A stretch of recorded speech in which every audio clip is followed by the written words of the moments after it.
Hello दोस्तों, नमस्कार। हमारा यूरोप महाद्वीप में जो मैप का चल रहा था उसमें हम लोग नदियों पे चर्चा कर लिए थे। पहला पार्ट हमारा हो चुका है। आज नदियों को लेकर हम दूसरे पार्ट पर चर्चा करेंगे। तो चलिए, यूरोप महाद्वीप की नदियों में अब मैं थोड़ा सा इधर साइड में मैप बना लेता हूँ, फिर आपको सारा चीज डिटेल में मैं करवा देता हूँ। जितना भी आज के लेक्चर में हो सकेगा हम लोग कंप्लीट करने की कोशिश करेंगे, ठीक है ना। तो यूरोप महाद्वीप की जो नदियां था उसमें मैंने आपको जो बताया था उसमें मैं आपको सागरों को लेकर चर्चा कर लिया था। सागरों में कहने का मतलब ये है कि काला सागर को लेकर चर्चा कर लिया था। काला सागर में जो गिरने वाली नदियां हैं और कैस्पियन सागर में गिरने वाली जो नदियां था उनके बारे में हम लोगों ने चर्चा कर लिया था। तो अगर मैं काला सागर की बात करूं तो यहां पर हमारा था ब्लैक सी और यहाँ पे थे हमारा कैस्पियन सी। इसमें दो नदियां आकर गिर रही थी, मैंने आपको अच्छे तरह से बता दिया था। और यहां से 4 नदियां आकर गिर रही थी। आप लोग हमारा पीछे का वीडियो जाकर आप देखेंगे तो कैस्पियन सागर में गिरने वाली नदियां और ब्लैक सी काला सागर में गिरने वाली नदियों की चर्चा कर ली थी। अब इसके जब आगे आएंगे हम लोग तो ये पड़ेगा इटली। तो इटली में इसकी चर्चा करते हैं। तो इटली में गिरने वाली जो नदियां हैं, तो यहां से एक नदी आके इस तरह से होते हुई यहां पे आके गिरती है और यह जो क्षेत्र है इसे बोलते हैं एड्रियाटिक सागर। क्या बोलते हैं? एड्रियाटिक सागर, ठीक है ना। तो अब अगला हेडिंग हमारा जो होगा एड्रियाटिक सागर में गिरने वाली नदियां। तो हेडिंग आप लोग डालेंगे एड्रियाटिक सागर में, एड्रियाटिक सागर में गिरने वाली नदियां। तो एड्रियाटिक सागर में जो नदी गिरती है उसका नाम क्या है? उसका नाम है पो नदी। इसे हम लोग क्या बोलेंगे? पो नदी, यानी कि पो रिवर। क्या होगा? पो रिवर। तो अगर हम पो रिवर के बारे में बात करें तो ये ओरिजिन कहां से हुआ? देखिए, यही है आपका पो रिवर। तो इसकी जो ओरिजिन है, ओरिजिन ऐसे आपकी पो रिवर आई है। तो जो ये मैं बनाया हूं इसे, यह जो रेंज है एक पहाड़ का रेंज है। तो जो ये रेंज, जो ये श्रेणी है, ये बोलते हैं आल्प्स पर्वत। क्या बोलेंगे? आल्प्स पर्वत। और आल्प्स पर्वत से ये निकलती हुई आगे बढ़ती हुई इटली में आके ये गिरती है और इटली में किधर साइड में? एड्रियाटिक सागर में आकर गिरती है। तो इसका ओरिजिन कहां से है? तो ओरिजिन हम लोग बताएंगे कि आल्प्स पर्वत से है, ठीक है ना। और कहां पर ये अपना जल गिराती है? तो अपना जल ये गिराती है एड्रियाटिक सागर में। तो पहला पॉइंट इसका लिखते हैं कि इसका जो उद्गम है, क्या है? उद्गम की अगर हम बात करें, यानी कि ओरिजिन, तो ओरिजिन ये कहां से हुआ है? आल्प्स पर्वत। तो लिख लीजिए, यह आल्प्स पर्वत से निकलती है। आल्प्स पर्वत से क्या करती है? निकलती, आल्प्स पर्वत से निकलती है। अगर आपसे पूछ लेगा कि आल्प्स पर्वत की जो श्रेणी है, जो रेंज है, उस श्रेणी और उस रेंज के किस जगह से निकलती है, तो उस एक जगह जो है उसका नाम है कार्टियन। तो आल्प्स पर्वत के कार्टियन से निकलता है। आल्प्स पर्वत के कार्टियन नामक क्षेत्र से, कार्टियन नामक जगह से निकलती है, ठीक है ना। वैसे जनरली आप लोग लिख देंगे आल्प्स पर्वत से निकलती है तो भी ठीक है, लेकिन अगर आपसे पूछेगा तो कहीं कहीं पे कार्टियन आल्प्स लिखा होगा तो वो भी आप लोग मान लेंगे, ठीक है ना। तो कार्टियन आल्प्स पहली प्रायोरिटी होगी। अगर कार्टियन नहीं लिखा है तो आल्प्स पर्वत से निकलती है, ठीक है ना। अब ये किन किन जगह से मतलब आई, तो उद्गम हो गया। अब उद्गम के बाद इसका अगला पॉइंट है कि कहां पे अपना जल गिराती है, यानी कि इसका जो मुहाना है, मुहाना यानी कि जो इसका माउथ है, कहां पर ये जल गिराती है। तो इसकी अगर मैं बात करूं तो मैंने आपको बताया कि यह जो क्षेत्र है इधर साइड का, काला सागर के जब इधर आएंगे तो ब्लैक सी के, तो यहाँ पे एड्रियाटिक सागर पड़ेगा। तो लिखेंगे कि एड्रियाटिक सागर में, कहां पे? एड्रियाटिक सागर में, एड्रियाटिक सागर में क्या करती है? अपना जल गिराती है, अपना जल क्या करती है? गिराती है, गिराती है। क्लियर हो गया? अब यहां पर अगर हम बात करें कि एड्रियाटिक सागर के पास में, इस जगह पर, इसी के नजदीक में, यानी कि जब एड्रियाटिक सागर के पास पहुंचने वाली थी ये नदी, तो उसी की जगह पे एक स्थान है वेनिस। क्या है? वेनिस है। तो वेनिस के पास जो है, वेनिस के पास ये क्या करती है? डेल्टा बनाती है। क्या बनाती है? डेल्टा, डेल्टा बनाती हुई कहां पे अपना जल गिराएगी? एड्रियाटिक सागर में जल गिराएगी। अब बात कहते हैं कि डेल्टा आखिर क्या है? तो जब जल धाराएं जो है बहुत तेजी से ना प्रवाहित होके बहुत धीरे धीरे प्रवाहित हो जाती हैं और कई भागों में इनका जल बहने लगता है, मतलब कि ढलान कम हो जाने की वजह से इनका जल एक तरफ न जाके कई भागों में वितरित हो जाता है। तो उस समूचे क्षेत्र को जहां तक वो जाके नदी में मिलती हैं और जहां से वो अपना जल वितरित करती हैं, मतलब ये कि जो जल फैल गई चारों तरफ, वहां से लेकर और जहां तक समुद्र में गिरी, उस पूरे क्षेत्र को हम लोग डेल्टा कहेंगे।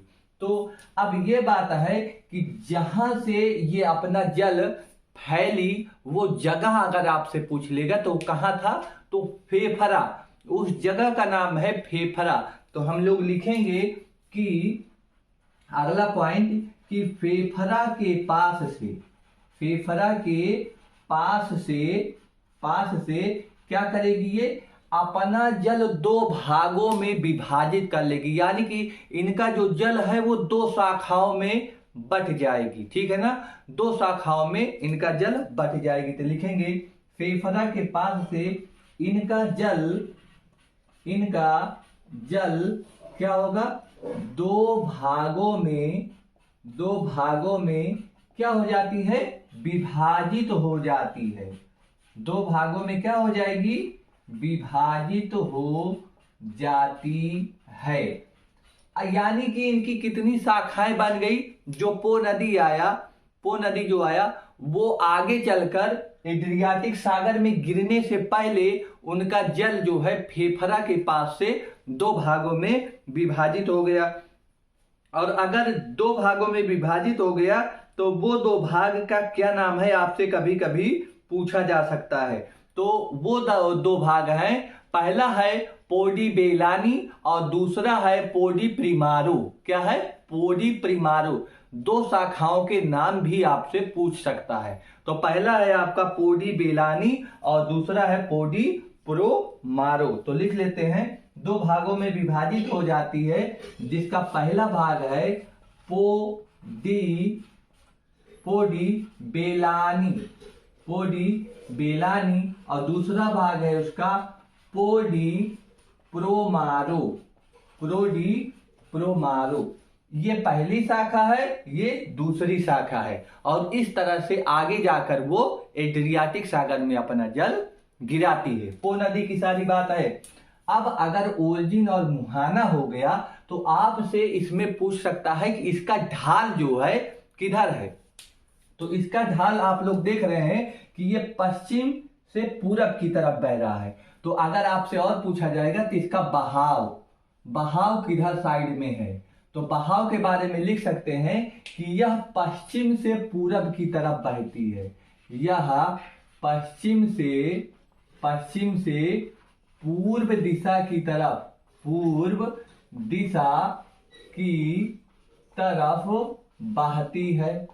बहती है। अब एक बात दूसरी यहाँ पे ये हो गई कि जब आपसे ढाल पूछेगा कि इसका ढाल सर्वाधिक किधर है, आप लोग बताएं कि जब ये एड्रियाटिक सागर के पास पहुंचती है तो इसका जल बहुत तेजी से जाकर मिलता है कि कई शाखाओं में बढ़ के धीरे धीरे जाके गिरता है, धीरे धीरे ना। तो इसका मतलब पूरब में एड्रियाटिक सागर के पास इसका ढाल बहुत कम होने की वजह से ही इसका जल क्या हो गया? चारों तरफ बिखर गया। यानी कि जहां से ओरिजिन हो रही है उधर ढाल बहुत तेज है। इसका सीधा सा मतलब है कि पश्चिम साइड में ढाल ज्यादा है और पूरब साइड में ढाल कम है। तो अगर आपसे ढाल को लेकर पूछ लिया जाएगा कि इसका ढाल किधर साइड में है, क्या ढाल, ढाल का मतलब ये हुआ कि ढलान किधर साइड में ज्यादा है, तो उसको लिखेंगे कि इसका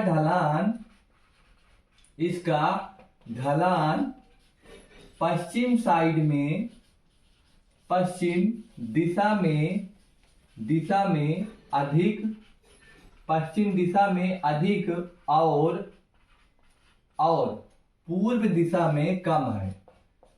पूर्व दिशा में क्या कम है।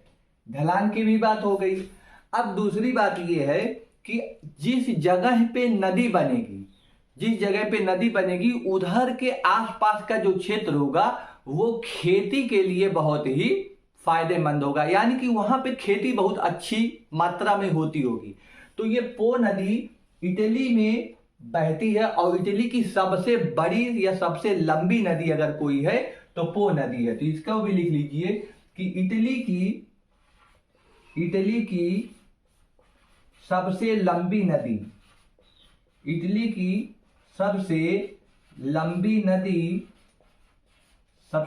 नदी है कौन, पो नदी इटली की सबसे लंबी नदी है। और सबसे लंबी नदी होने की वजह से इसे इटली की गंगा के नाम से भी जाना जाता है। तो लिख लीजिए, इसीलिए इसे इटली की गंगा के नाम से भी जानते हैं।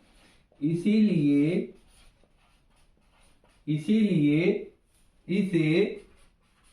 इसे इटली की गंगा के नाम से जानते हैं। इटली की गंगा के नाम से जानते हैं। क्लियर हो गया। अब बात यह है कि इटली की गंगा के नाम से जानते हैं क्यों, क्योंकि यह इटली की सबसे लंबी नदी है और भारत में भी सबसे लंबी नदी कौन है, गंगा नदी है। और इटली में भी सबसे लंबी नदी पो नदी है, इसीलिए इसे इटली की गंगा के नाम से जानते हैं। तो गंगा के आसपास का जो क्षेत्र है वो मैदानी इलाका है। तो यहाँ पे पो नदी के आसपास का जो क्षेत्र है वो भी मैदानी इलाका होगा, यानी कि पो नदी के आसपास का जो मैदानी इलाका है वो किस नाम से जाना जाएगा, उसे हम लोग लोम्बार्डी के मैदान के नाम से जानते हैं। तो लिख लीजिए, यहां पर लोम्बार्डी का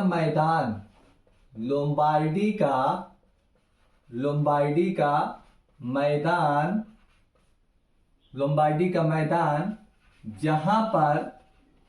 जहां पर सर्वाधिक चावल की खेती होती है, जहां पर सर्वाधिक चावल की क्या होती है, खेती होती है। इसका मतलब ये हुआ, अभी हमने बताया कि आसपास का क्षेत्र उपजाऊ होगा, तो उपजाऊ होगा, मैदानी क्षेत्र होगा, तो वहां पे चावल की खेती सर्वाधिक होगी। और इस मैदान का क्या नाम है, इसके आसपास का जो मैदान है, इसके आसपास के मैदान को हम लोग लोम्बार्डी के मैदान के नाम से जानते हैं। और यहाँ पे चावल की सर्वाधिक खेती होती है। अगर पूरे यूरोप में सबसे ज्यादा कहीं पे चावल हो रहा है तो कहाँ पे है, इटली में ही सबसे ज्यादा चावल की उपज होगी। और मैंने गेहूं को लेकर आपसे बताया था कहां पर, जहां पे लड़ाई चल रही है रूस का यूक्रेन के साथ में, तो यूक्रेन यहीं पर है, इधर साइड में, कहां पे, पूरब साइड में। तो वहां पे सर्वाधिक गेहूं की खेती होती है। और चावल की खेती सर्वाधिक कहां पे होगी, इटली के लोम्बार्डी के मैदान के आसपास का जो क्षेत्र होगा या उसी में होगा, लोम्बार्डी के मैदान में। और लोम्बार्डी का मैदान कहां पर है, तो पो नदी के आसपास के जो क्षेत्र हैं वहां पे है। अब इसके बेसिन की अगर हम बात कर लें कि पो नदी के आसपास का जो बेसिन है, तो इसका एक बेसिन इधर साइड में है, एक बेसिन इधर साइड में है और एक बेसिन ये खुद है। तो इसकी 3 बेसिन है पो नदी की। तो पो नदी की 3 बेसिन है और उन तीनों बेसिन का अगर नाम लिखना हो तो पहला लिख लीजिए स्विट्जरलैंड, लैंड, दूसरा लिख लीजिए फ्रांस, फ्रांस, और तीसरा आप लोग लिख लीजिए खुद इटली, इटली। ये क्या है? अभी हमने बताया कि ये बेसिन है। क्या है? बेसिन है। तो पो नदी की अगर आपसे बेसिन पूछ लेगा कौन कौन से इसके बेसिन है, तो आप लोग लिख लेना कि इसका जो क्षेत्र है, इसका इस क्षेत्र पे स्विट्जरलैंड है, तो स्विट्जरलैंड की सीमा से है, तो यहाँ का जो क्षेत्र होगा पो नदी का स्विट्जरलैंड बेसिन, इधर फ्रांस से लगती है तो फ्रांस, और इधर इटली बेसिन के नाम से इसे हम लोग जानते हैं। दूसरी बात है, अगर इटली की बात हो रही है तो कुछ इटली की भी बात समझ लीजिए कि यहाँ पे इटली में दो चीज बहुत ही फेमस है, एक है मिलान और एक है तुरीन। ये मिलान और तुरीन है क्या? तो मिलान एक क्षेत्र है जो इटली के मैनचेस्टर के नाम से जाना जाता है, और तुरीन भी एक क्षेत्र है जिसे हम लोग इटली के डेट्रॉइट के नाम से जानते हैं। तो आपसे ये इंपॉर्टेंट फैक्ट पूछ लेगा, किसी न किसी एग्जाम में पूछ लेगा, तो आप लोग ध्यान में रखिएगा। एक है मिलान, मिलान, और दूसरा है तुरीन। क्या है? तुरीन है। मिलान को हमने कहा कि इटली का क्या है? डेट्रॉइट है। क्या है? डेट्रॉइट। मिलान को क्या हमने बोला? मिलान इटली का डेट्रॉइट, तुरीन है, सॉरी, तुरीन जो है इटली का डेट्रॉइट है और मिलान इटली का मैनचेस्टर है। तो आप लोग ये दिमाग में रख लेना, ये मैनचेस्टर है और ये वाला क्या है? डेट्रॉइट है। तो आप लोग इसको लिख लेना। जो मिलान है वो इटली में एक जगह का नाम है, वहां पर मैनचेस्टर क्या कहते हैं, जहां पे खूब कपड़ों का उद्योग लगता है, वो वह क्षेत्र जो होता है मैनचेस्टर के नाम से फेमस होता है। तो उसी मिलान वाले क्षेत्र में इटली के मैनचेस्टर के नाम से जानते हैं, और तुरीन जो एक क्षेत्र है वहां पे इटली के डेट्रॉइट के नाम से प्रसिद्ध है। और ओवरऑल अगर इटली की सबसे लंबी नदी के बारे में बात करें तो पो नदी है, और इसे इटली की गंगा के नाम से जानते हैं। और इसके आसपास का जो मैदान है उसे लोम्बार्डी के मैदान के नाम से जाना जाता है। और लोम्बार्डी के मैदान में सर्वाधिक गेहूं की चावल, सबसे ज्यादा चावल की खेती होती है। गेहूं की बारे में बात करेगा तो यूक्रेन में होती है। और इसका जल कहां पे गिरता है? तो एड्रियाटिक सागर में गिरता है। मुहाना कहां पे इसका है? तो एड्रियाटिक सागर के मुहाने के पास ये नदियां कई शाखाओं में विभाजित हो जाती हैं, जिसकी वजह से हमें पता चलता है कि यहाँ का जो जल का ढाल है बहुत ही कम है। अर्थात जल का ढाल किधर ज्यादा है? तो पश्चिम साइड में, यानी कि जहां पे इसका ओरिजिन है उधर साइड में इसका ढाल बहुत ही तीव्र है। दूसरी बात, इटली की अगर हम बात करें तो इटली में यह पो नदी जो है सबसे मुख्य नदी के नाम से जानी जाती है, यानी कि इटली में सबसे मुख्य नदी अगर कोई है तो वो पो नदी है। क्यों? क्योंकि इटली के सबसे अधिक अगर हम उसके जीडीपी को काउंट करके देखें तो यह बहुत इंपॉर्टेंट रोल प्ले करता है उसके जीडीपी के लिए। क्यों? क्योंकि आज जो हम इटली में देख रहे हैं जल संकट के बारे में, तो जल संकट के बारे में भी कहीं ना कहीं ये एक नदी जो है इस पे डिपेंडेंसी बहुत ही ज्यादा बढ़ गई है। एक और नदी है उस पे भी डिपेंडेंसी बहुत ज्यादा है। बाकी सूखे की अभाव के चलते अब समस्याएं विकट रूप से आगे दिखाई देंगी। अगर मुझे इसको लिखना होगा थोड़ा सा बड़े में तो ये सारी चीजें आप समस्याओं के रूप में प्रकट कर सकते हैं। क्लियर है ना? वैसे यह बहुत इंपॉर्टेंट चीज है। नदियों को लेकर अगर जीडीपी को कैलकुलेशन करके आपको लिखना है तो बहुत ही इंपॉर्टेंट, मतलब बहुत ही अच्छा आंसर राइटिंग आप लोग कर सकते हैं। तो इतनी सारी चीजें जो मैंने आपको पो नदी के बारे में बताया, तो पो नदी इंपॉर्टेंट था, आप लोगों को इसमें जानना चाहिए था, इसीलिए मैंने आपको सारी चीजें अच्छे से बता दिया। अब आप लोग इसको नोट करिए, उसके बाद फिर मैं अगला इटली के नदियों के बारे में दूसरी नदी को चर्चा करता हूं। ठीक है, नोट करें जल्दी।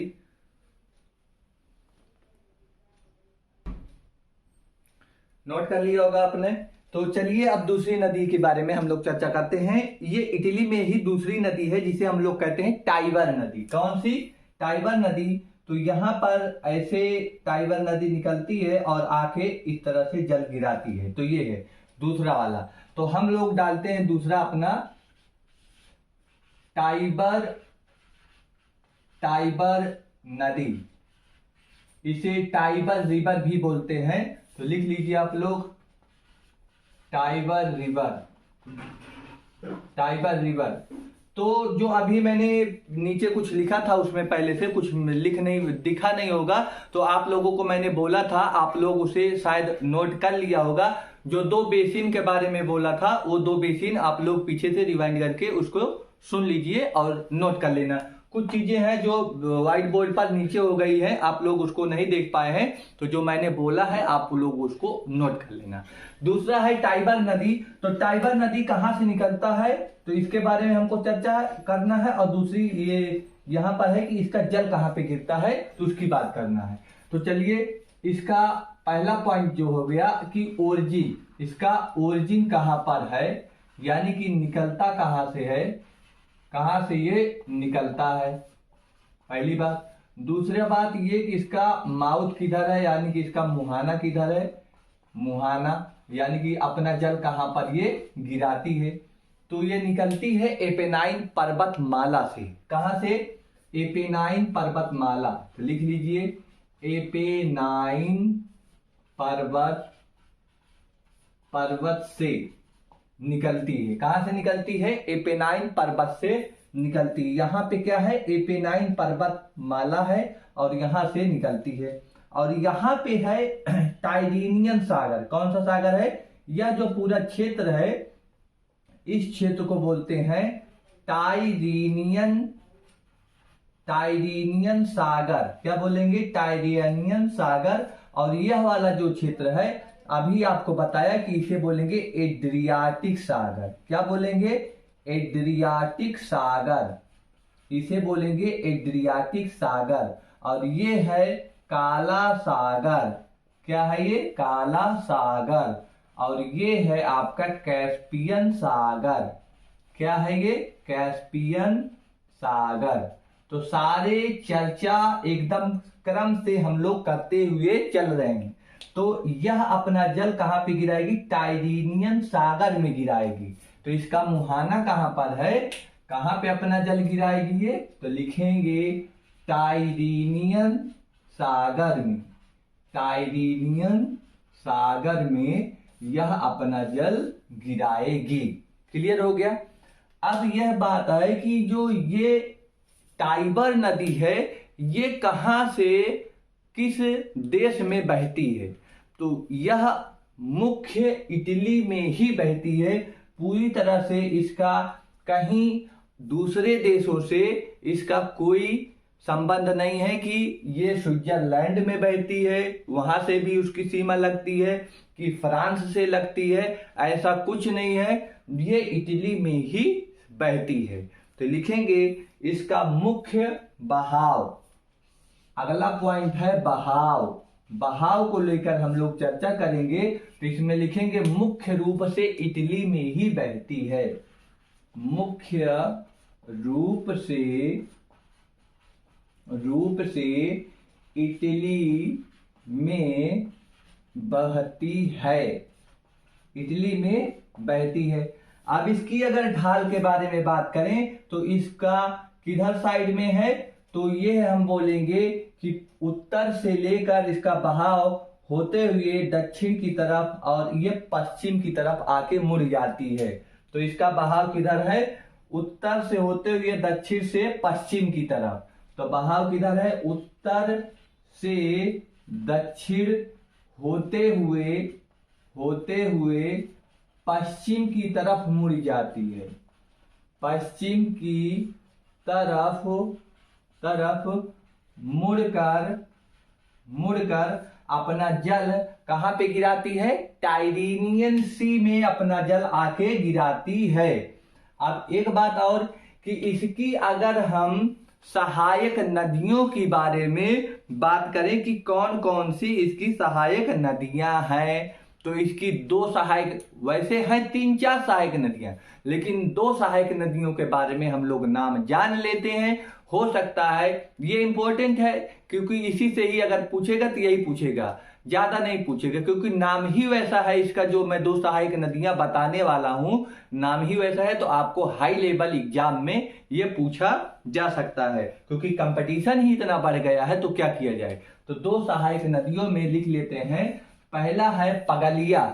पगलिया नदी है जो किसकी सहायक नदी है, टाइबर नदी की सहायक नदी है। तो लिख लीजिए सहायक नदी। सहायक नदी को अंग्रेजी में क्या बोलते हैं, ट्रिब्यूटरी रिवर। क्या बोलेंगे, tributary river. Tributary river. Tributary river के बारे में जब हम चर्चा करेंगे तो दो सहायक नदियां हैं। कौन कौन सी, पहला है पगलिया। पगलिया, ठीक, ये सहायक नदी किसमें आकर मिलती है, तो टाइबर नदी में आकर मिलती है। दूसरा है नेरा। पगलिया नेरा, पहली सहायक नदी पगलिया है और दूसरी सहायक नदी नेरा है, ठीक है ना।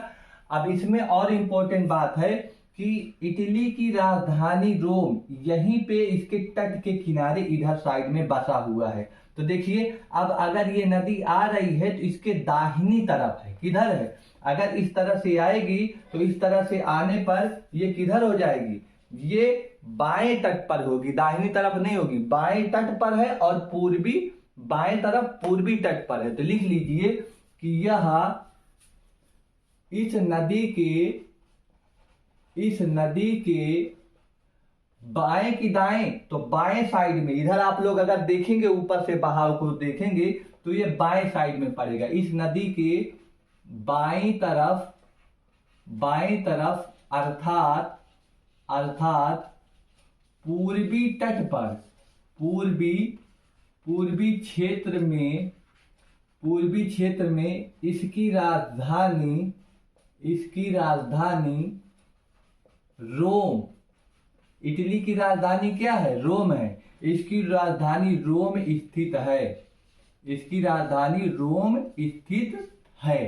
तो ये भी बात आपको क्लियर हो गई कि जो रोम है इटली की राजधानी, वो टाइबर नदी के किनारे यानी तटीय क्षेत्र पर स्थित है, नदी के किनारे स्थित है और ये पूर्वी तरफ, मतलब उस तट के पूरब की तरफ स्थित है। और अगर दाहिने और बाएं के क्रम में आपसे पूछेगा तो आप लोग खुद देखें, मेरा दायां हाथ उधर जा रहा है और बायां हाथ इधर आ रहा है, तो बाईं तरफ, तो इस नदी के बाईं तरफ अर्थात पूर्वी क्षेत्र में इसकी राजधानी रोम स्थित है। किसकी राजधानी, इटली की राजधानी। तो मुझे लगता है कि यहाँ पर उद्गम और ओरिजिन और इसका कहाँ पे जाल अपना गिराती है, बहाव किधर साइड में है और इसकी सहायक नदियां कौन कौन सी है और ये राजधानी कौन कौन सी है। तो ये टाइबर नदी की चर्चा हो गया। अब ऐसे आगे बढ़ते हुए अब आते हैं हम लोग किस नदी के बारे में, रोन नदी के बारे में करते हैं जो अपना जल गिराती है। तो एक बात और समझ लेना, अगर यहाँ पर टाइडिनियन सी नहीं दिया है तो ये सारे के सारे क्षेत्र ये सारे क्षेत्र हैं ये भूमध्य सागर हैं। तो टाइडिनियन सी अगर नहीं मिल रहा है तो आप लोग क्या मारेंगे कि भूमध्य सागर यानी कि मेडिटेरियन सी में अपना जल गिराती है। जितनी समस्त नदियों की मैंने चर्चा किया है, सारी की सारी नदियां कहाँ जल गिराती वो तो बता दिया, लेकिन अगर ये ऑप्शन में नहीं मिलेगा तो ये सारा नीचे का जो क्षेत्र है ये भूमध्य सागर है। तो इसकी जगह पे अगर भूमध्य सागर दे दिया तो आप लोग गड़बड़ मत करना कि सर ने बताया नहीं था। भूमध्य सागर में जल गिराएगी और भूमध्य सागर में सबसे पास का क्षेत्र जो है वो टाइडिनियन सी है, इसीलिए मैं उसके सबसे पास के क्षेत्र को बता रहा हूं। तो आप लोग ये दिमाग में रखे रहना, ठीक है। तो नोट करिए, फिर हम लोग अगला रिवर चर्चा करते हैं। चलिए अब हम लोग अपने आगे की बात करते हैं। तो यहाँ पे दो नदियों की चर्चा कर लिया हमने, इटली की दो नदियां, एक पो नदी दूसरा टाइबर नदी। आगे जब मैं बढ़ूंगा तो इधर ही साइड में आपको मिलेगी रोन नदी। कौन सी, रोन नदी ऐसे होते हुए इस तरह से आएगी और ये आगे जाके इस तरह से दक्षिण में होते हुए ये यहाँ पे आके मिलेगी। इसे हम बोलेंगे रोन नदी। क्या बोलेंगे, रोन नदी। तो अगला जो हमारा हेडिंग होगा वो होगा रोन, RHO यानी रोन रिवर। क्या होगा, रोन रिवर या फिर रोन नदी, रोन नदी। तो रोन नदी की अगर हम बात करें तो रोन नदी का ओरिजिन कहाँ से हुआ है, सबसे पहले यही चीज हमको जानना है कि इसके ओरिजिन को लेकर हम लोग बात करते हैं।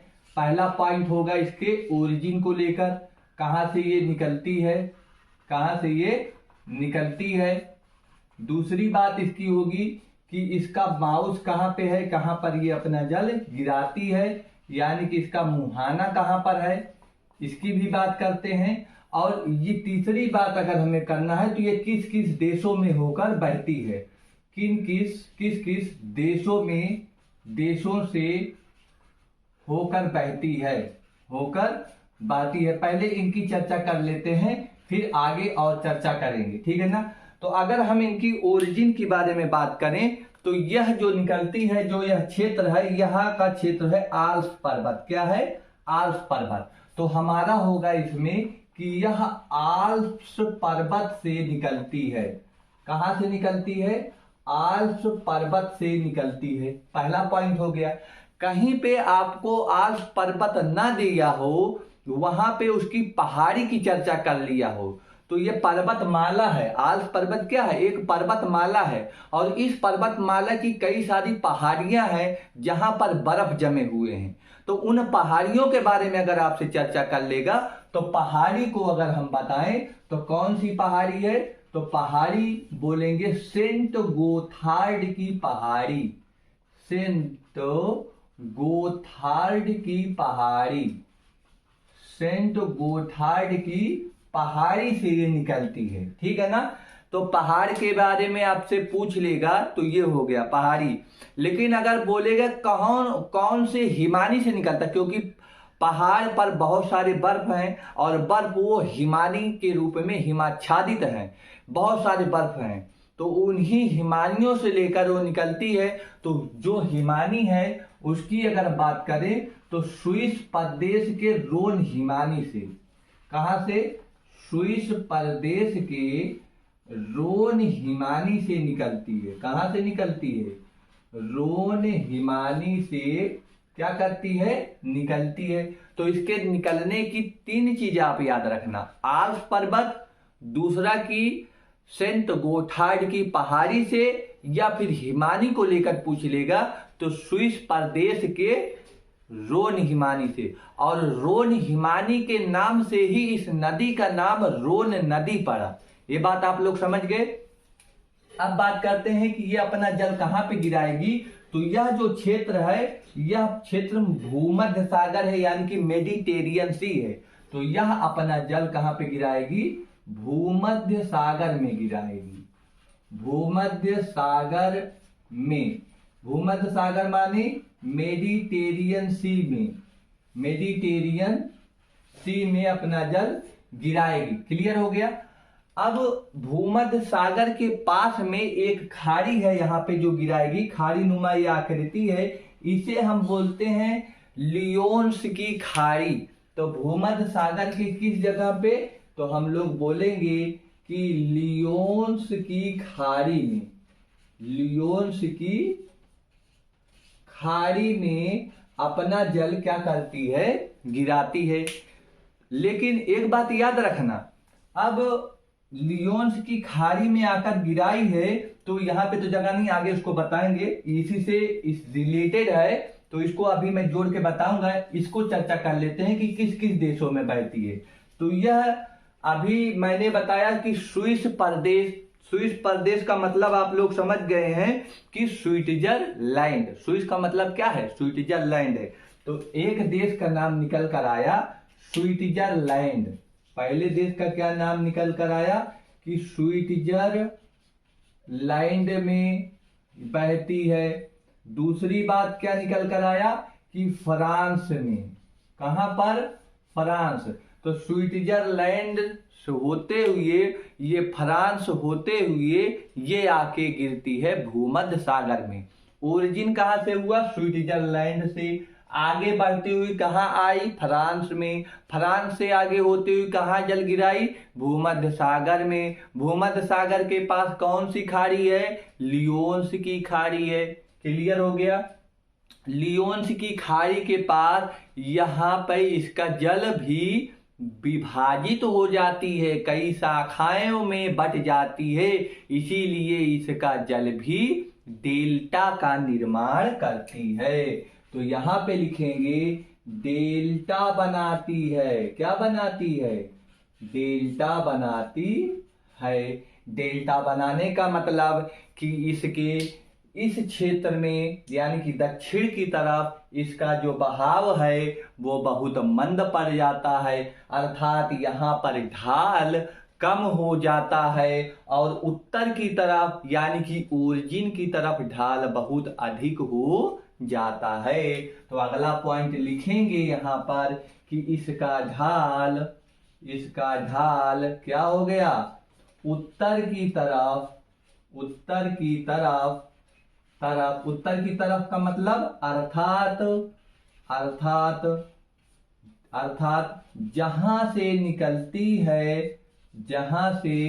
निकलती है उधर अधिक है। उधर क्या है? अधिक है। और किस जगह पे? मुहाने के पास क्या है? ढाल कम है। इसी वजह से तो डेल्टा बना रही है। अब अगर इसके बेसिन को लेकर हम बात करें कि बताओ कौन कौन से बेसिन है, क्षेत्र हैं, तो जरा देखिए, यह नदी निकली है, पहले दक्षिण की तरफ गई, फिर पश्चिम की तरफ मुड़ी, फिर यहाँ पे एक झील आपको मिला, यह एक झील मिला, और यहाँ तक झील के बारे में हम बात करेंगे। इसे कहते हैं जिनेवा झील। क्या बोलेंगे? जिनेवा झील। तो पहला स्थल है स्रोत से लेकर जिनेवा झील तक यह बेसिन एक निर्माण हुआ। दूसरा निर्माण है जिनेवा झील से आगे जब गई तो यहाँ पर ये झील था, यहाँ पर आया तो यहाँ पर एक नदी था, उस नदी सहायक नदी थी, ट्रिब्यूटरी, जो आकर रोन में मिल गई, और रोन में मिली तो यहाँ पे संगम हो गया, और इस क्षेत्र पे किनारे बसा लियोन्स नगर। तो दूसरा क्षेत्र है लियोन्स, जिनेवा झील से कहां तक? लियोन्स नगर तक या लियोन्स तक दूसरा बेसिन का निर्माण। और तीसरा जो बेसिन है वो इस लियोन्स से लेकर कहां तक? भूमध्य सागर तक जो तीसरा बेसिन है निर्माण करता है। तो लिखेंगे तीसरा जो बेसिन है वो लिखेंगे लियोन्स से लेकर भूमध्य सागर तक। कहां तक? भूमध्य सागर तक। तो ये बात क्लियर हुआ आप लोगों को कि नहीं, कि ये किस तरह से होते हुए बही? सबसे पहले ये दक्षिण में बही, फिर उसके बाद पश्चिम की तरफ मुड़ी, फिर आपको एक झील मिला, और इसे हमने क्या नाम दिया? कौन सी झील? जिनेवा झील। क्या नाम दिया? जिनेवा झील। और जिनेवा झील से आगे होते हुए जब गए इस जगह पे, तो रोड में एक नदी, सहायक नदी आकर मिली, वहां पे संगम हुआ उन नदियों का, उसी के किनारे लियोन्स नगर बना। तो दूसरा जो क्षेत्र बना जिनेवा झील से लेकर लियोन्स नगर तक, और तीसरा जो बना ये लियोन्स से लेकर भूमध्य सागर तक। आई थिंक इतनी सारी बातें आप लोगों को क्लियर हो गई होंगी। अब अगर क्लियर हो गई होंगी तो ये सारी चीजें अच्छे से समझ गए होंगे। अब अगर ये डेल्टा बनाई तो इसका मतलब है इसकी नदी दो शाखाओं में विभाजित हो गई, शाखाएं इनकी अब एक नहीं रही, कई शाखाएं बनी। तो इनकी जो शाखाएं हैं, कभी कभी आपको उन शाखाओं के नाम पूछ लेगा, तो यहीं पर ही लिख लीजिए। पहली शाखा का नाम ग्रेट रोन है। कौन सा? ग्रेट रोन। क्या? ग्रेट रोन। और दूसरी शाखा को बोलेंगे लिटिल रोन। क्या बोलेंगे? लिटिल रोन। इनकी जो डेल्टा बनाती हुई इनकी जल दो शाखाओं में विभाजित हो जाती है। पहली शाखा ग्रेट रोन तथा दूसरी शाखा लिटिल रोन के नाम से जानी जाती है, और यह शाखा आगे जाके भूमध्य सागर में अपना जल गिराती है। तो यह हो गया आपका सारा का सारा रोन रिवर कहाँ से निकली? स्विट्जरलैंड से होते हुए फ्रांस में एंट्री करते हुए भूमध्य सागर में अपना जल गिरा दिया लियोन्स की खाड़ी के पास। तो क्लियर हो गया। तो अगला ये बात हुआ कि यह जो क्षेत्र है उसे बोलेंगे लियोन्स की खाड़ी। क्या बोलेंगे? लियोन्स की खाड़ी। ये भी हो गया। अब आगे के बारे में बात करते हैं। कौन सी नदी होगी? एब्रो नदी। कौन सी नदी? एब्रो नदी। तो इसको नोट करिए, हम लोग एब्रो नदी के बारे में चर्चा करते हैं। चलिए अब लोग हम चर्चा करते हैं अपनी चौथी नदी। यहाँ पे हम लास्ट डिस्कस कर रहे हैं, इसके बाद फिर अगले वीडियो में आगे की नदियों की चर्चा हो गई। और इस तरह से हमने नीचे की समस्त नदियों की चर्चा कर लिया है। आगे की जो नदी है उसका नाम है एब्रो नदी। क्या नाम है? एब्रो नदी। इस तरह से यह क्षेत्र है, यहाँ से निकलती हुई इस तरह से आती है और यह अपना जल आके भूमध्य सागर में गिराती है। तो इसका नाम है एब्रो नदी। तो लिखिए एब्रो रिवर, एब्रो नदी, एब्रो नदी यानी कि एब्रो रिवर। एब्रो रिवर की अगर हम लोग चर्चा करें तो इसमें वही चीज, आप लोग जो ज्यादा जानकारी करनी है तो बस इतना, इससे ज्यादा कुछ नहीं पूछेगा। पहली बात कि इसकी ओरिजिन कहाँ से हुई, दूसरी बात इसका माउथ कहाँ पर है, कहाँ से ये अपना जल गिराती है, और तीसरी बात किस देश में बहती है, ये किस देश में बहती है, ये बात जानना है। और चौथी बात ये जानना है कि यह जो है लंबाई के क्रम में इसकी क्या विशेषता है। इतनी चार चीजों को हम लोग जान लेंगे, इतना बहुत है इसमें। तो अगर इसकी ओरिजिन की बात करें तो यह जो है एक यहाँ पे पर्वत है जिसे हम बोलते हैं कैंटाब्रिया पर्वत। कैंटाब्रिया पर्वत, आप लोग हमारे पर्वत के वीडियो में जाइए, वहां पे सारे पर्वतों के बारे में हमने डिस्कस किया है। तो ओरिजिन कहाँ से हुआ है? कैंटाब्रिया पर्वत से इसकी ओरिजिन हुई है। ओके, कहां पे अपना जल गिराएगी? आगे आते हुए भूमध्य सागर में। यहाँ पे कोई खाड़ी नहीं है तो यहाँ पे लिखेंगे अपना जल कहाँ पे गिराएगी? तो भूमध्य सागर में। कहाँ पे गिराएगी? भूमध्य सागर में अपना जल गिराएगी। किस देश में बहती है? ये जो देश है स्पेन है। तो सिर्फ और सिर्फ कहाँ पे बहती है? ये स्पेन में बहती है। और लंबाई की अगर बात करें तो स्पेन की सबसे लंबी नदी है। स्पेन की सबसे लंबी नदी अगर पूछा जाए तो कौन सी है? स्पेन की सबसे लंबी नदी है कौन?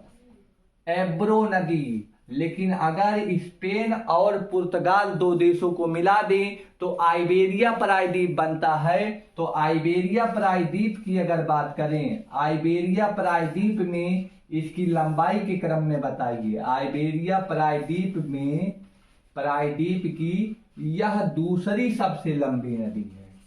यह दूसरी सबसे लंबी नदी है। सबसे लंबी नदी है।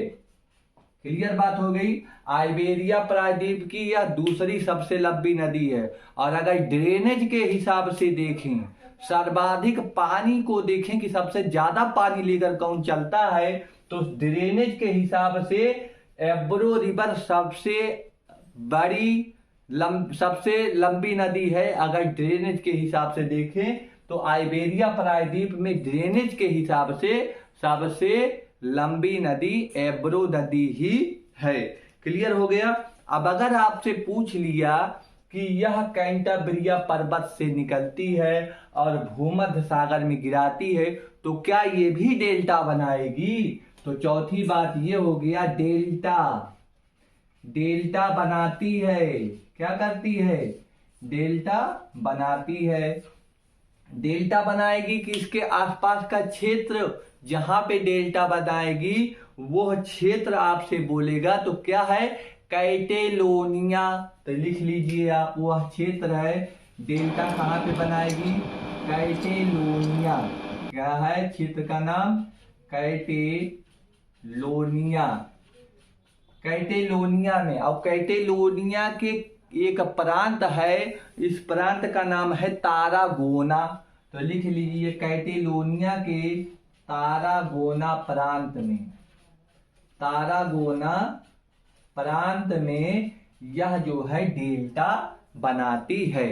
इतनी सारी बातें आप लोग लिख लेना एब्रो नदी में। इससे ज्यादा आपको कुछ नहीं पूछेगा, मैंने बहुत ज्यादा डिस्कस कर दिया है।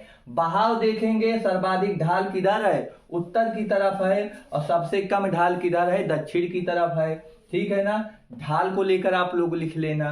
अगर डेल्टा बनाई है तो जाहिर सी बात है इधर साइड में ढाल कम होगी। कहाँ पे जल गिराएगी? भूमध्य सागर में। कहाँ से निकली है ये? तो कैंटाब्रिया पर्वत से निकली है। कहाँ पे, किस देश में बहती है? स्पेन में बहती है।